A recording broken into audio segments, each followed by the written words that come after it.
دے سردار دا ارشاد کی ہے کہ من ترک الصلاۃ متعمدا فقد کفر، کہ جس نے جان بوجھ کے ایک نماز چھوڑی اس نے کفر کیتا۔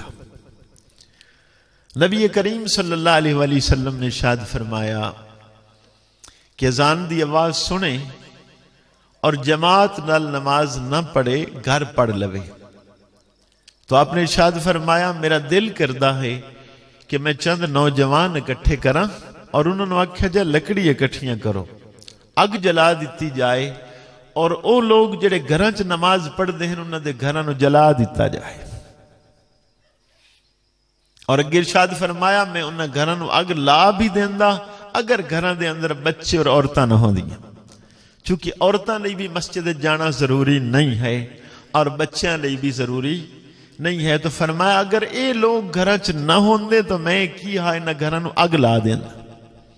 آپ دا کی خیال ہے گھراں چ اگ لگی ہوئی ہے کہ نہیں؟ جی یار نہ کوئی نعرہ نہ سبحان اللہ، میں تو آکھی کوئی نہیں، تو کوئی نہیں نہ آکھیا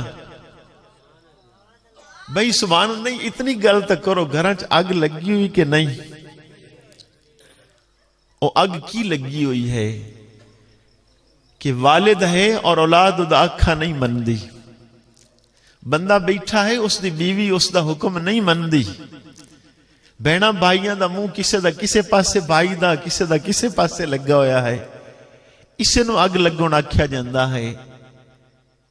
کہ رسول اکرم صلی اللہ علیہ وآلہ وسلم نے ارشاد فرمایا جدوں گھر دا ایک بندہ بڑا ہوئے اور باقی سارے او دے پیچھے چل پویں، پھر اس گھر وچ ہو ہی نہیں سکدا کہ اللہ دی رحمتاں دا نزول نہ ہوئے۔